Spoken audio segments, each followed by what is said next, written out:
Niggin? Yeah, do a niggin, please. Start singing niggin. You had a good niggin there. Let's go. I'm down to Desh lechol chatoteinu yimchol zareinu v'chasbeinu yar v'kachol v'chakol chavim alayna yom pana ketzeh.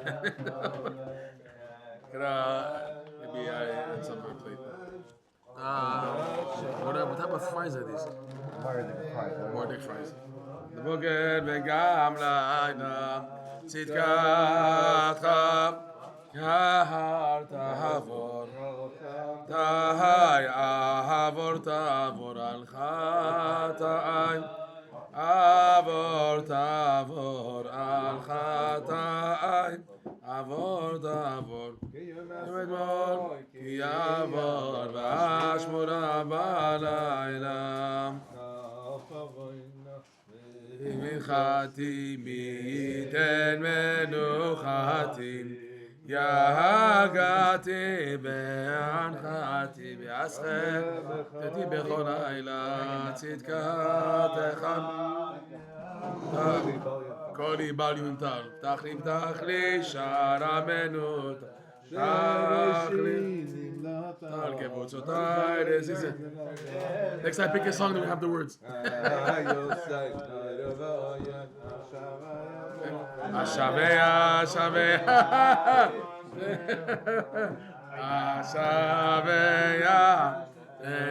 you know this guy? He's a nice parking. Hey, parking.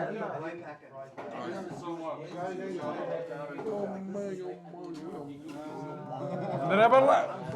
I mean, it's not real that, but everything's back. I take only credit card back. I don't take anything else. Zell, huh? What's the best way to reach That's the best way? the best way to reach me is via Fastest way to get. All right. Rabbi Sai, we're going to start with a joke from my dear friend of Gedaliah Fenster. He's always making fun of me that my jokes are very corny, so I'm going to tell one of his jokes. Okay? One of his jokes. I give for Gedalia. Okay. So he says that there was a guy in line, like Wednesday night, shopping for Shabbos, and a guy standing behind another guy, and the guy behind says the guy in front of him, you know, you smell good. What is that? He said, me? It's aftershave. I said, wow. Motzei Shabbos, they're in line, and the same two guys in some pizza restaurant in Monsey, whatever, and he's standing behind him, the same guy, and he says, you know, you don't smell as well as you did Wednesday night. What's this? He says, me? After Shabbos. Okay. Maybe you're getting this low. After shave, after Shabbos. Okay. It's getting better. Bezat Hashem, we are going to go into a very delicate topic. Bezat Hashem. No. The idea of facing setbacks. Okay? Lately, of people that I'm in touch with and everything, we hear a lot of heartbreaking stories of people, for example, stuck in shidduchim. They're in their 30s already, 35, 38, some even 40, some 50, and they're just not married. And so many people that are not married. And they say they tried everything.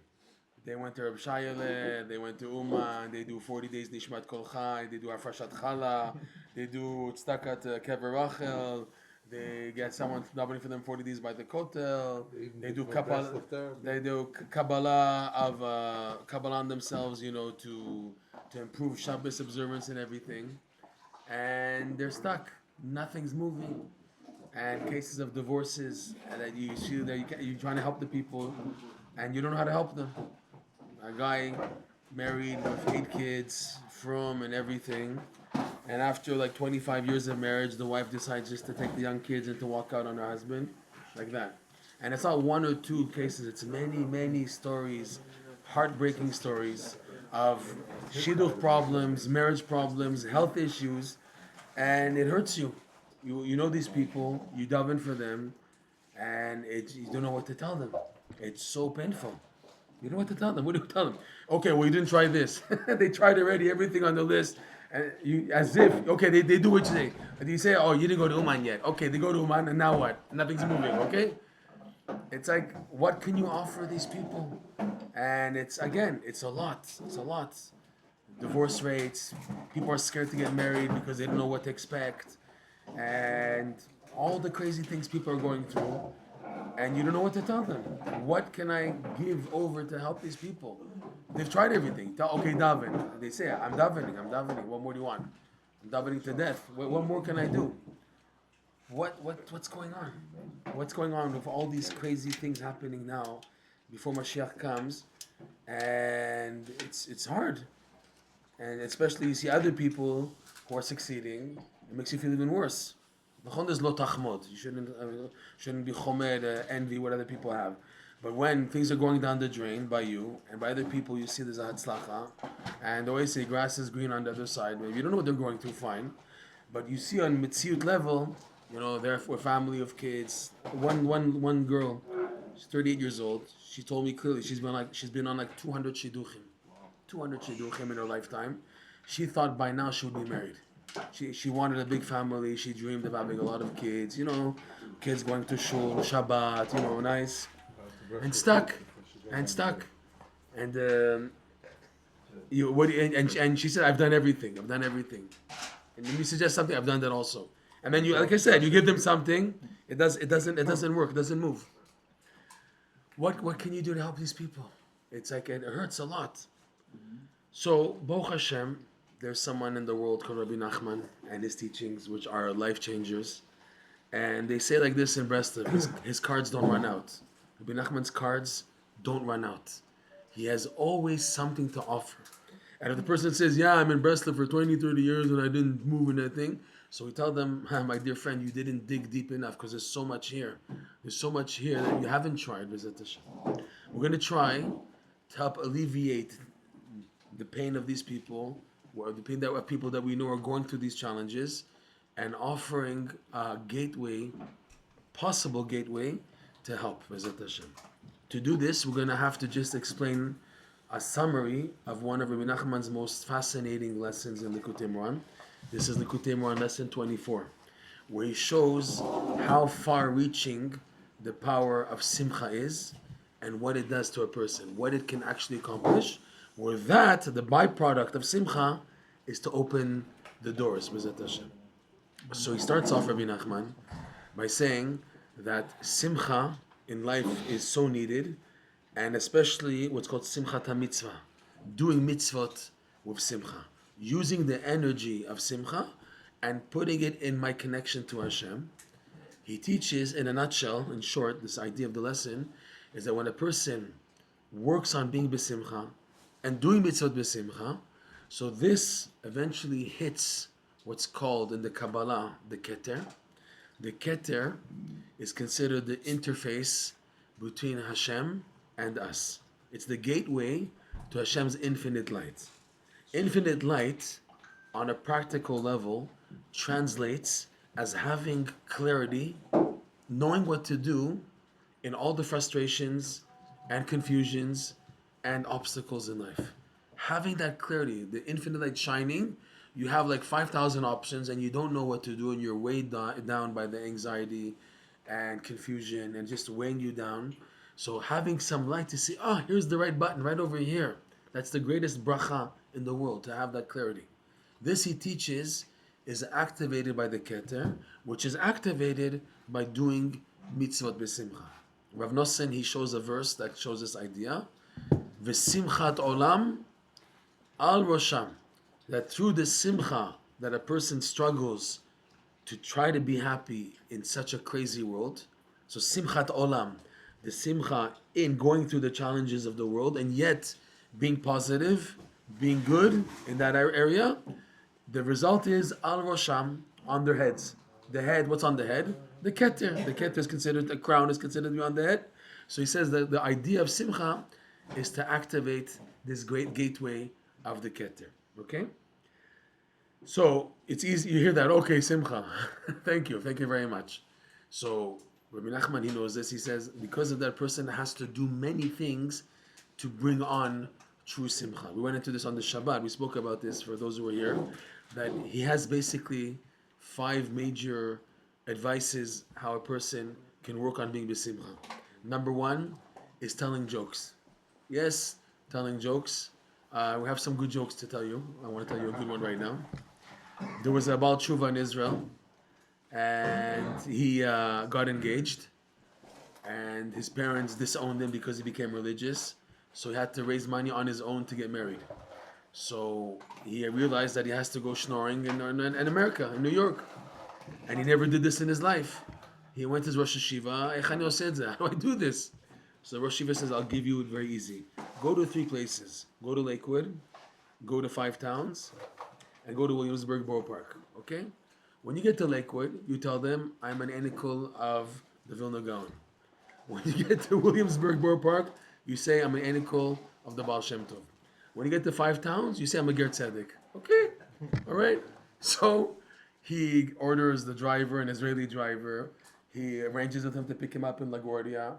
He arrives in LaGuardia. The driver says, Enzman, okay? We need to make money. I'm taking you to Crown Heights. Said, Crown Heights, we concluded Lakewood, Williamsburg, Borough Park, and 5 towns. Said, no, we need money, I need money, you need money, let's go now.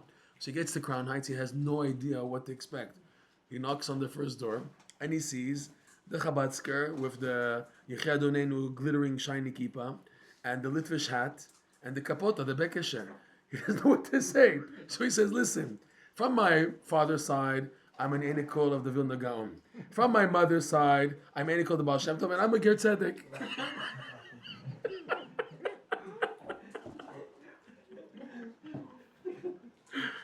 One more joke, and we'll save another one at the end. A midget and a giant, they get on a bus together, okay? And it's like an Israeli bus driver.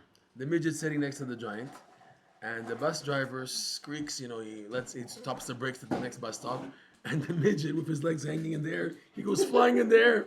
So the giant grabs it, hey, whoa. He puts him back in his seat, okay? The next bus stop again, the midget goes flying in the air, and again the giant catches him, he puts him in his seat. And a third time, so the giant says to the midget, maybe try sitting properly. So the midget says, I'm trying to get off the bus already 3 times. This relief of telling a stupid joke and a funny joke, even it's stupid, but the simcha, even it's a fake simcha, he says, Rabbeinu, is needed especially today. Because people are so depressed today that you have to resort to telling jokes to get people in a good mood, even if it's stupid and silly. But if it works on putting a smile on your face and a feeling of alleviation in the heart, that's the gateway for true simcha. By the goyim, they just tell jokes, but they have nowhere to take it. So they say the best jokers, they commit suicide. The best batchanim and comedians, they're not here anymore. Robin Williams, right?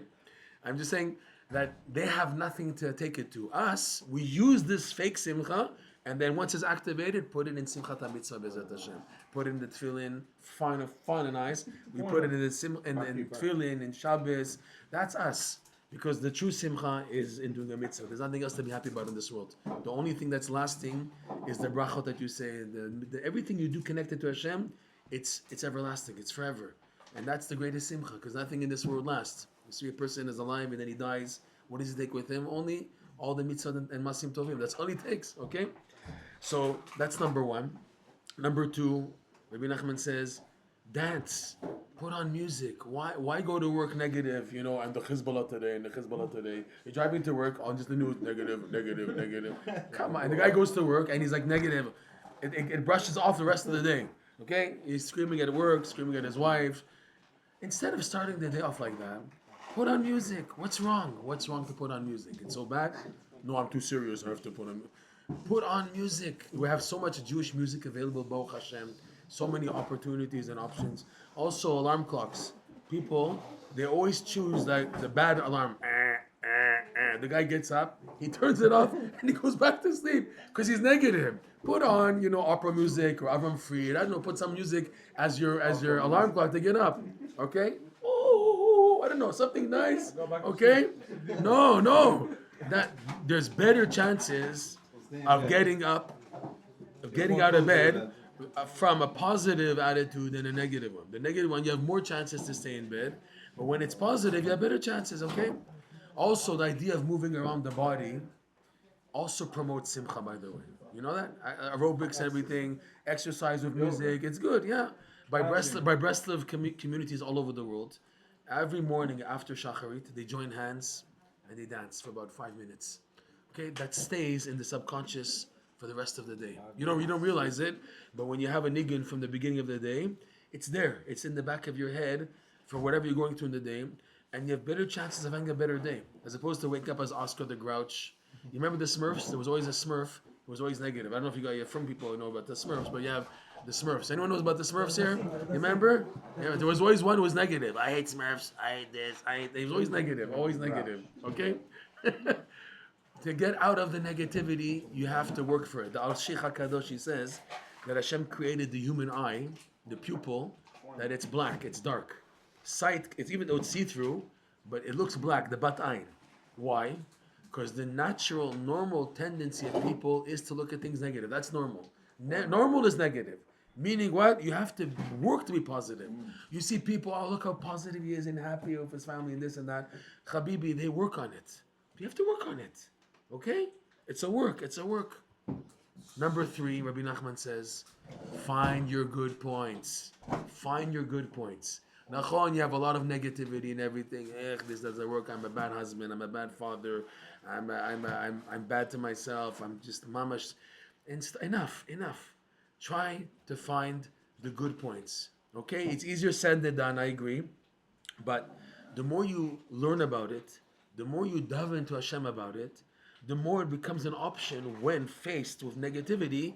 You have there also, I know I'm being now tested. I know this is a game. I'm going to get out of this. I'm going to try to be positive.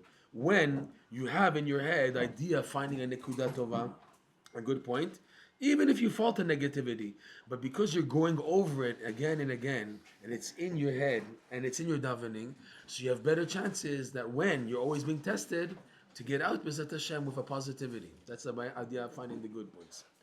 Number 4 is the idea of giving thanks to Hashem. Hoda'ah, right? Hoda'ah, Thanksgiving, right? Thanksgiving weekend, right? Thanksgiving. First thing a Jew does in the morning is what? Mode'ani. Thank you Hashem, right? There's some people, they get out of bed late and everything, they skip Mode'ani. So we tell them, go back to bed, say Mode'ani, and get out a second time, all right? You didn't say Mode'ani, go back to bed, say Mode'ani, okay? All right? It is so important to realize that everything is a gift. That famous the bumper sticker in Hebrew, you remember a kol bonus? You remember that? There was a famous, I don't know if you guys have it here. How does it go again? Ashar bonus. How does it start again? Kamta baboker. Yeah, ashar bonus. Something like that. You woke up in the morning, so everything else is bonus. That you woke up, say thank you that you woke up, okay? Right? So hoda'ah is a big key when you realize that you're just living off free gifts, and it's not like I deserve it. That's a test in life, because the other people, they're doing well, and then you're failing back, and you feel like you deserved it. He got it, so I should also get it. But the real reality is each person is a unique unit, and you can't look at another person. You can't see what they're going through, right? There's laws in Nizkei Shchenim. There's laws when building a house. You're not to build windows facing the house, so you shouldn't peek into his house. Bilam, when he did the blessings of Am Yisrael, one of the blessings was that the ptachim are not facing each other. The way the tents were set in the desert, that every tent had an opening facing the back of the other guy's tent, not like facing each other. So you shouldn't see what was going on with the other person. Lo tachmod is that idea, not to envy. I can't look at the other person. When you look at the other person, then you feel you deserve. He got it, I should also have it. By putting blockers, then you appreciate. I'm a unique person. I'm special. I'm unique. What I'm going through is my tikkun. Hashem has amazing things in store for me. I just have to make sure I do the right thing in life. B'ezrat Hashem. This is giving thanks. And number 5, there is an inyan in life when things get too tough, too overwhelming, to just take a break, step back, and look at the whole picture of your life in relationship to the whole of creation. You have 120 years maximum here, and it's a piece of film in a reel of a 6,000 year film of the whole history. Your 120 years is a tiny piece of the whole picture. And at the end of this movie, Hashem's going to have his way. Everything's going to work out. all the suffering you went through in life, you're going to be rewarded for that. There's going to be a payback. All the wicked people and all the reshut and the resha will be destroyed, will be punished, and all the good will come out. B'ezrat Hashem. I don't know if I said this last time I was here, but there was a story I heard from a lady, or heard from this lady, who survived the Holocaust from beginning to end with her daughter. What was her story? When she arrived with her young baby in Auschwitz, and they opened the doors from the trains, and she saw the terrible misery that was facing them, of the bodies, the people, and the chimneys and the gases, etc. And all the Jews were just going like sheep to slaughter. She started to crack up. She started to crack up, and the Nazis didn't know what to do. They never faced a Jew cracking up. Everyone is, going, or some do a fight. They go with a fight. But a lady laughing in such misery. So like they were scared. It was hooji booji on this world lady. They were scared to touch her, scared to do anything to her. And she got away with it. And she went through. And she was a firm lady. They asked her after the Holocaust, why were you laughing? How could you laugh? People are being killed in front of your eyes. Jews are being tortured and everything, and you're cracking up? Are you okay? So she said, I was laughing because it was so obvious that they're so stupid. They're so, idiotic, you Nazis. You don't realize you're going to pay for it? It's so obvious you're going to get punished. How could you be so stupid to think you're going to get away with doing bad to another person? You're the problem. You think hurting and persecuting Jews, you're going to get away with that? You're going to lose out in the end. So it's so obvious for her that in the end, sometimes when something is like overwhelming, you crack up. So you're going to pay the price. So that with that attitude, she was cracking up. It was so clear that these people doing bad to little babies and wives and women and children and everything, and whatever happened in the Holocaust, okay, it was so obvious. They're going to pay. You're going to get away with it. You're not going to get away with it. You're going to run in the way. You're not going to get away with it. You're going to pay in the end, big time. So this is a big advice that you have sometimes in life. You just take a break, you step far, and you see what you're going through as part of the big picture.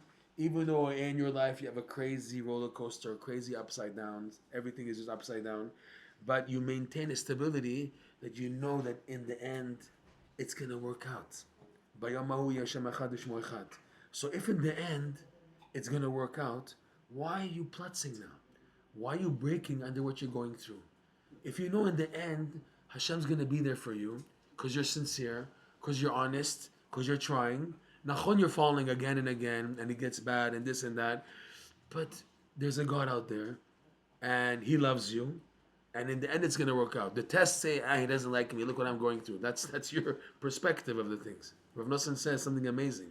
He says, Rav Nosson, Likutey Moharan, it can't be that Hashem created such a complex human being, so unbelievable, wondrous, all the Ramach Evarim and Shasa Gidim, and all this unbelievable wonders of the creation, just to suffer.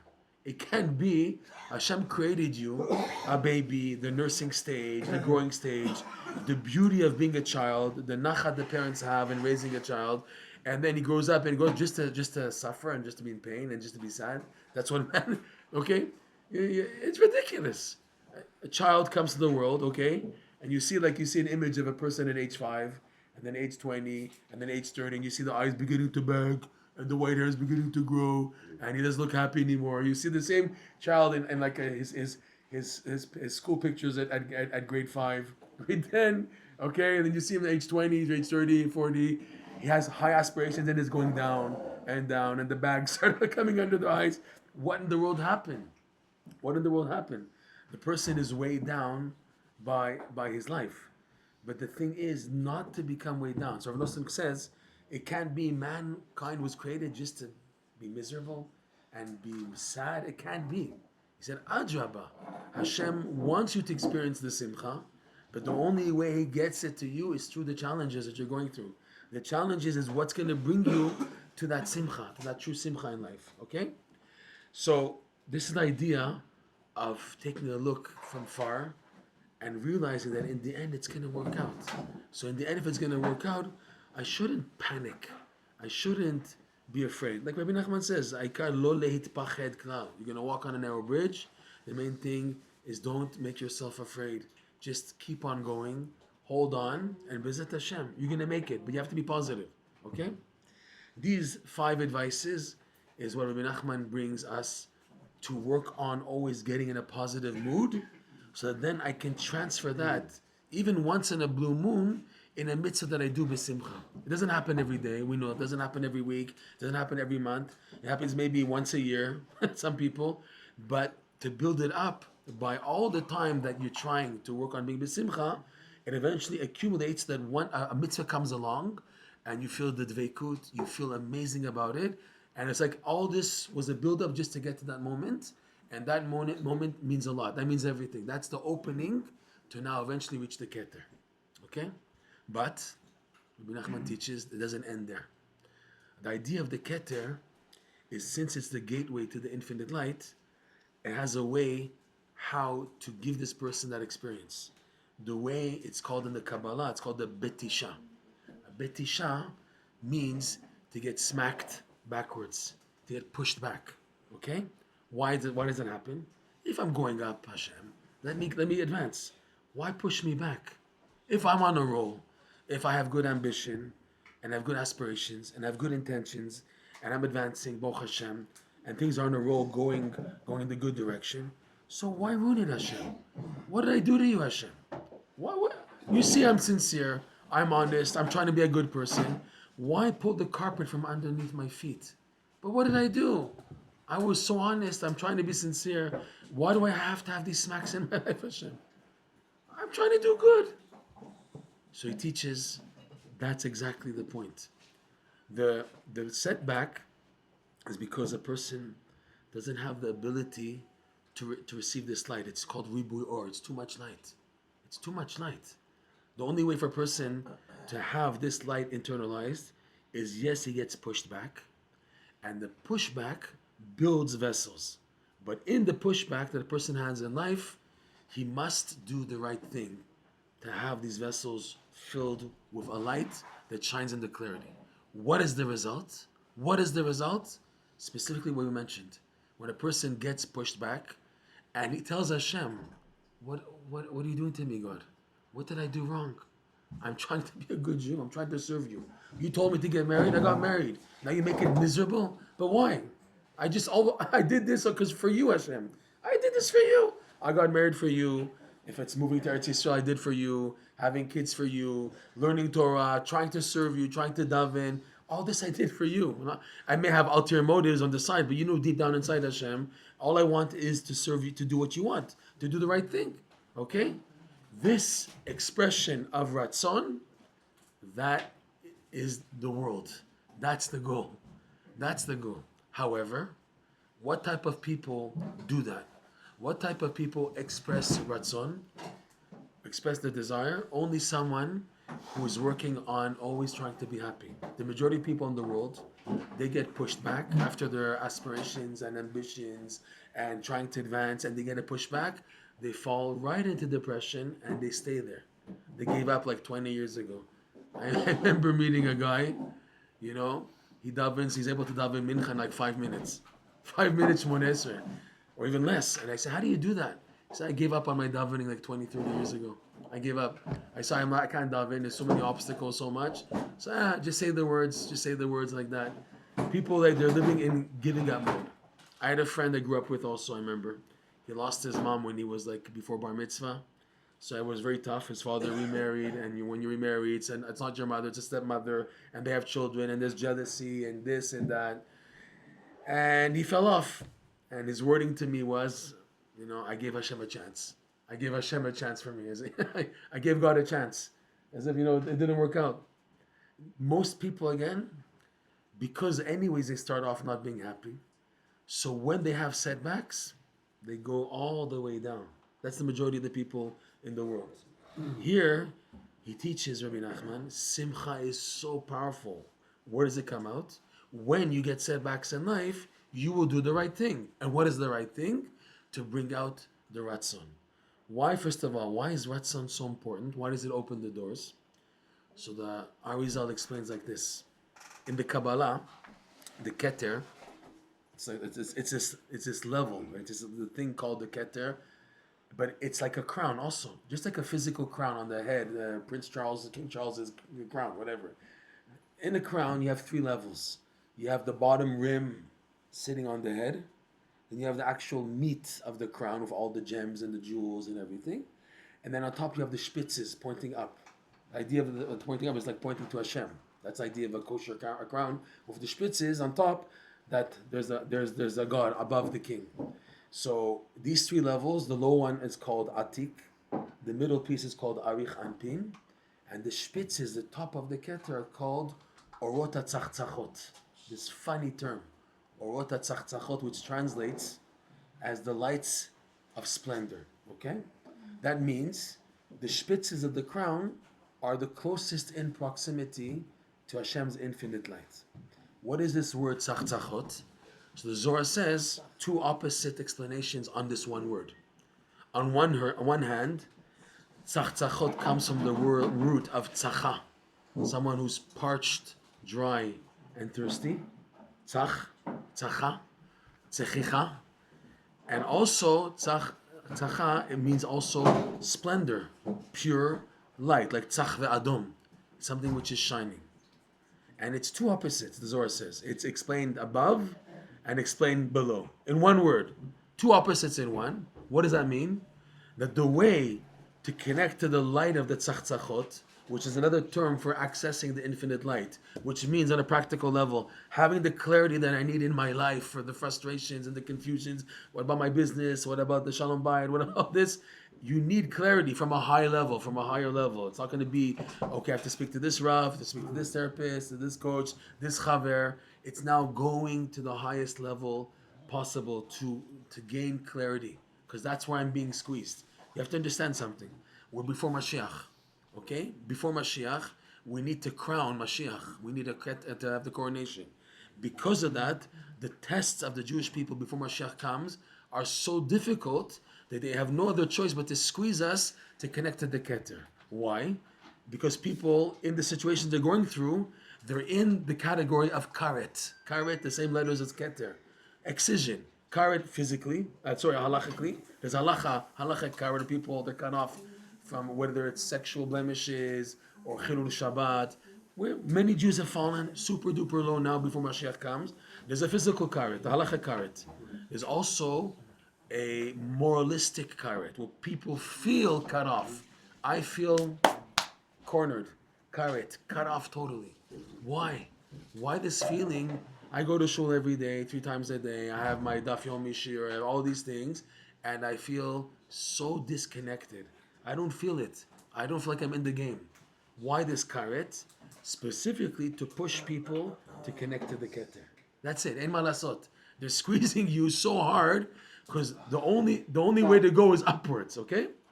So this is the idea of tzach. Also, the Zohar says, look at the word tzach, tzachot. Tzach is 1, tzachot is plural 2, so that's 3. What's tzachot? It's the level of nefesh, ruach, neshama. This light is way above the nefesh, ruach, neshama. It's above my grasp. That's the light of this keter. So again, the summary idea here is that a person is faced with setbacks, and if he builds on being besimcha, so at the time of the setback, there's no simcha. I'm shocked. What happened? Where are you, God? Now, what you do will show sof ma'aseh b'machshavat tchila. It will show retroactively that you are a simcha person.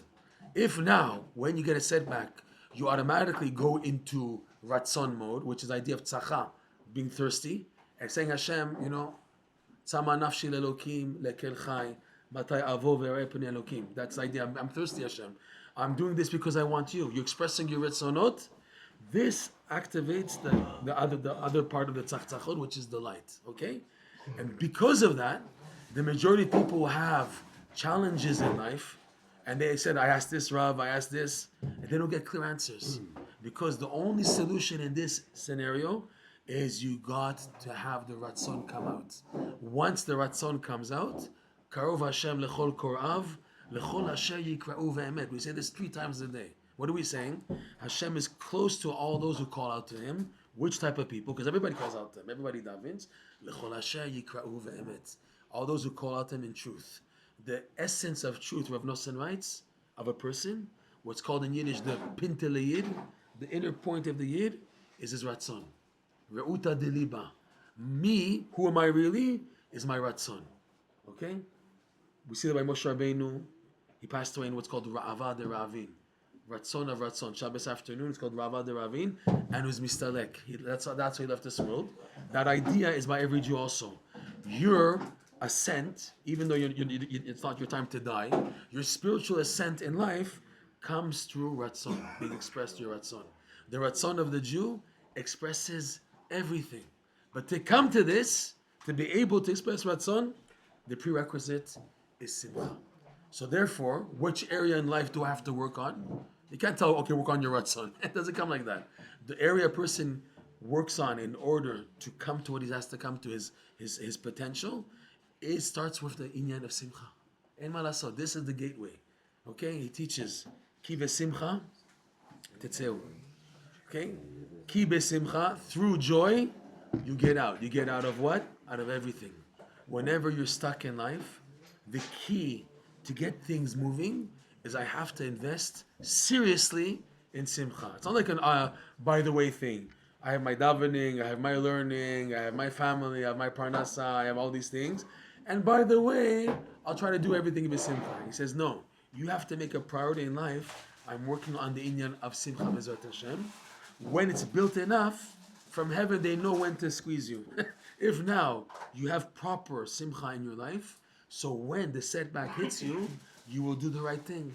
You activate the tzachot by expressing your thirst through retzonot v'kisufim.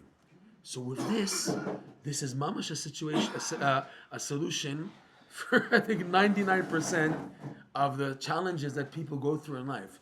They say, yeah, but I want to know what to do. What do I do? What do I do? What do I do? The answer is do this. Get it to Simcha. That you didn't tell me to do anything because no one can tell you. You want advice that's dead end advice. You're coming to the right person. I can only help you with dead end advice. You need something super duper high to help you. No one physical can help you anymore. You have to go to the root because you're being squeezed to connect to the keter. That's the only reason why you're going through what you're going through. No one can help you. No one can help you. You hear people, they weigh you down with all the tzarot. And like I said, the marriage things, the shalom bayit things, the shidduch things, you go nuts with it. We were speaking about this earlier. You get weighed down by other people's tzarot. So what's the solution? There's no solution. There's no solution in this world. The solution is way above. It's connecting to the keter. How do I do that? How do I get out of my karet? Like we said, we have to work on the retzonot. How do I do that? Start with Simcha. Take it seriously. Take it seriously to be with Simcha. One more joke. I have another joke to tell you, a bus joke, okay? This is a good one.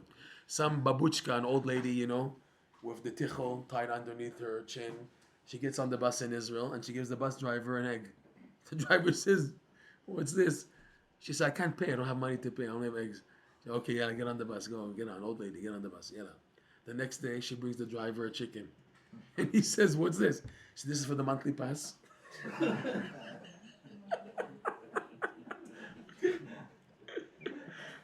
That was a good one. No, come on, that was a good one. That was good. So tell a lot of jokes. Okay, put on music. Do anything to be happy. There's no excuse. There's no mitzvah. No, I have to be serious now. I heard the guy was killed in Dubai, so I have to hear the news. I have to relate to the suffering of Am Yisrael. There's no mitzvah to be negative. Rav Nosson, he had a son, Rav Yitzchak. And this son of Yitzchak, he told his father, when I learned the book Reshit Chochmah, which talks about what happens when a person dies. It's a scary book. It's pretty thick.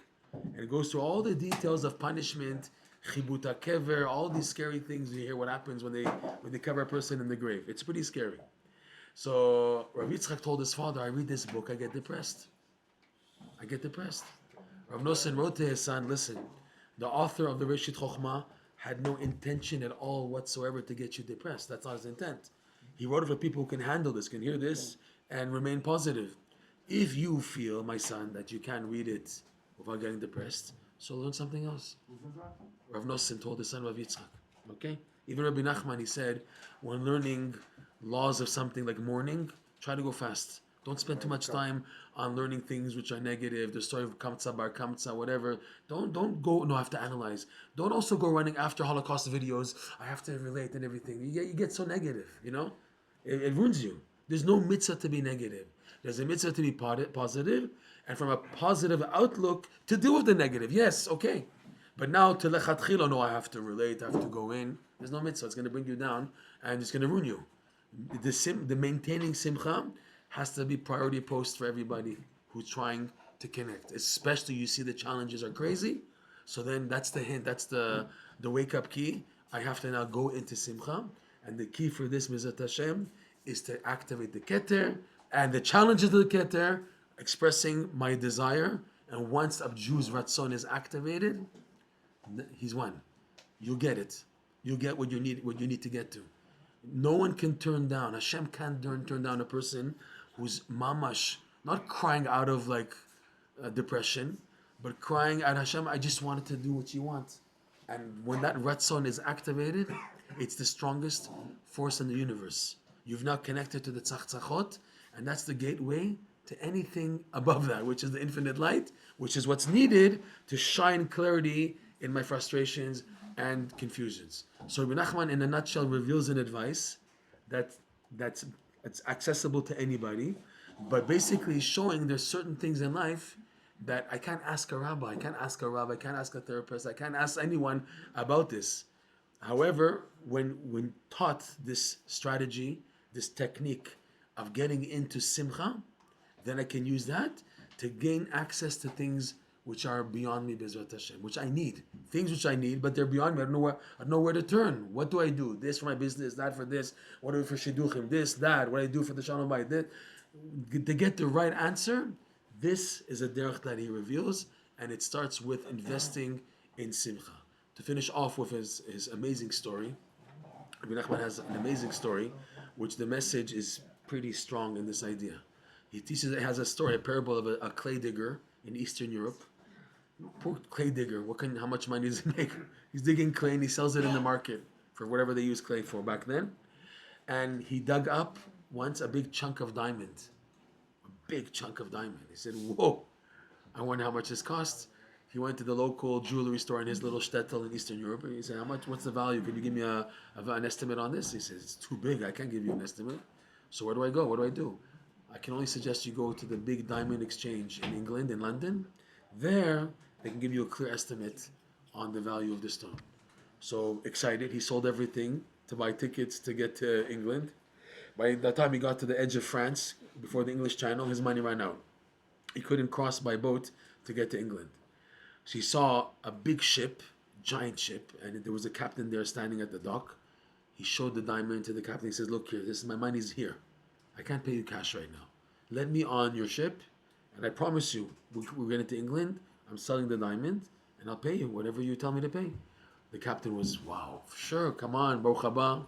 He gives him the nice penthouse on the boat, on this giant ship. And he said, where are you from? And this and that. How did you find this diamond? And he told his story. He said, wow, that's amazing. He gives him a nice room. He said, and he lets him eat. He's starting to eat, and he's putting the diamond on the table. The captain says, okay, I'll come back afterwards. And while he finished eating, the Jew, whatever bread he had, he dozed off. And one of the sailors came, was like a waiter, to come to clean the table off. And the sailor didn't notice the diamond on the tablecloth. He just took the whole tablecloth, not non-disposable, of course. He went to the dock of the ship and just emptied all the crumbs into the sea, including the diamond. After about 10-15 minutes of dozing off, he woke up and he sees the table totally clean, no diamond. Where's the diamond? He understood what happened. They came to clean the table. He didn't notice the diamond. He didn't recognize that as being a chunk of diamond. So he said, I'm finished. He's going to kill me. The captain of the ship, he's going to mamish kill me. There's nothing left. What do I do? What do I do between now and death? What can save me? And he's going nuts. So he thinks the only thing that can maybe help me is to put on a smiley face. Maybe that can help me. And he was mamash going nuts. And all of a sudden, here's a knock on the door. He looks in. He peeks at the hole. He sees it's the captain. He said, I'm finished. What am I going to do? And he's practicing the smiling. So he opens the door. And he's smiling. Yes, the captain has like a serious look on his face. He says, listen, I see you're an honest man. I need a favor. Could I come in to tell you what I need? He says, yes, come in. So the captain says, listen, I have on this giant ship a big consignment of wheat for England. And the value is more than your diamond, by the way. Okay, it's a big consignment. However, because I'm a known merchant, so there's higher taxes when I bring it into England. If you don't mind, you're a new guy, maybe we can shift everything under your name, and that way they don't know who you are. You're a new merchant, and the tax rate of the wheat will be much lower. So he thought to himself, maybe this is what's going to save me. Wow, thank you, Hashem. So he says, no problem. They signed. He trusted him that he won't back off. They come to the border control, the taxes, and they settle whatever has to be paid.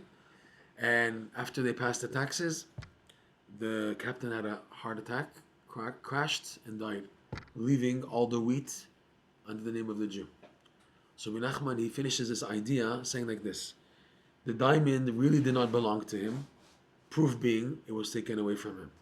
But the wheat really did belong to him, proof being that's what was left with him. And how did he get to what was really destined to be his? Because he worked on being positive. He worked on using this positive attitude, and that's how he came to what's truly his. And that's what we're trying to say here also tonight. You have to come to your destiny, to the right address. You don't want to make a mistake. You don't want to make a fatal mistake. You already made so many mistakes in your life. So many dead-end things happened already. By the way, this works so well, this attitude, that even if a person is already far off because he made a mistake here, he was depressed here, he was never besimcha, and never ratzon mode, and he made mistakes. The power of the tzachtzachot, the keter, when it shines light, is so powerful that even if a person is so off, it can retroactively put him back on a place that fixes even all the damage of 20, 30, 40, 50 years. All of a sudden it can put him back in Mizat Hashem. That's how endless is the koach of the infinite light. And even a person made so many mistakes, it's not like a dead end. If he chooses now to activate Simcha mode, and then the keter pushes him back, and he gets into the ratzon, the tzachtzachot, so it can fix retroactively everything in the back. And then he gets to what's truly his. It's unbelievable. Okay? So now I have a favor, please. Two guys here. We didn't finish yet. We have something to give you guys, okay? We didn't finish yet. I need two people to give these out. If you can give each person one of these. Can you give each person one of these? Okay, everyone, please take a magnet and a sticker. Need more? Stickers. Give each person a sticker and a magnet. Here, go ahead. Start here. We need room here. Everyone, please give each person one magnet. One magnet. They're expensive. They're $1 each.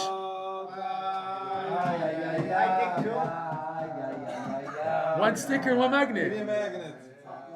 Was you need magnets? Okay. Magnet. I need. They're expensive. One each. Wait, we didn't finish. Rabbi Isai, we didn't finish. Please, when you get the sticker or the magnet, please scan the QR code. Okay, we're not finished yet. Everyone, if you're too frum and you don't have a smartphone, so look into your neighbor's phone. We didn't finish yet. Rabbi Isai, we didn't finish. Okay, please scan the QR code. Any leftovers? Send the leftovers. We need stickers. Stickers, there you go. Please scan the QR code. Oh, nice. Don't do anything yet. Just look. Get to the green page and we'll explain. Don't start scrolling down this. You know what we're doing there. Just take a. Don't open anything yet. Everybody have a sticker? You have a sticker? You have a magnet? You have it. Right. Okay, everyone on the green page. For those who are online, these guys are online. Please go to the following address. Go to lesson 24.Breslov Therapy, BRESLOV.com. Yes. Okay. Are we all on? Yes. Okay. Yeah. Stay here. You don't open the video. Okay. You see this page? Okay. Everyone got it? Everyone's open? You got the green page? Everything we spoke about tonight is taken from this unbelievable lesson, Likutey Moharan, lesson 24. How Breslov works, how Rabbi Nachman's teachings works, how this amazing book, Likutey Moharan, works, is that the more you learn a lesson, the more you believe in it, the more you try to believe in activating it in your life, and the more you daven about it, the more you see it changing your life. This may be true with any technique. They have mantras and stuff in Eastern religions and in the Torah in general.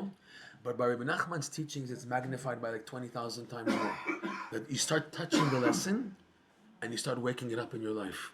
And you begin to see unbelievable things popping up. Only you see it. No one else sees it. It's like 3D coming up. Hints that Hashem is with you on your pursuit for anything. If it's Simcha, if it's the keter, if it's the tzachtzachot, anything we spoke about tonight, for example. It's something phenomenal, which makes him, Rabbi Nachman, in this approach, a master therapist spiritually to help people get healed from whatever they're going through. Okay? So he's there. So 1 second. So in line with this, please scroll down to the first line on the page. You too. You guys scroll down. Your thing's not on. Hello. Come on. Okay, look on with it, please. We have to see. Okay, look. If you don't have a new phone, access. Please look for someone else. Scroll down.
been thrown off the group. Amazing. Everybody in America went to Stroll. Make sure to subscribe and like and send a quick pay. Thank you. Shkoyach. Whatever you have, just send. The carriage is also good. I like it. Bitcoin. Bitcoin's the best. One second.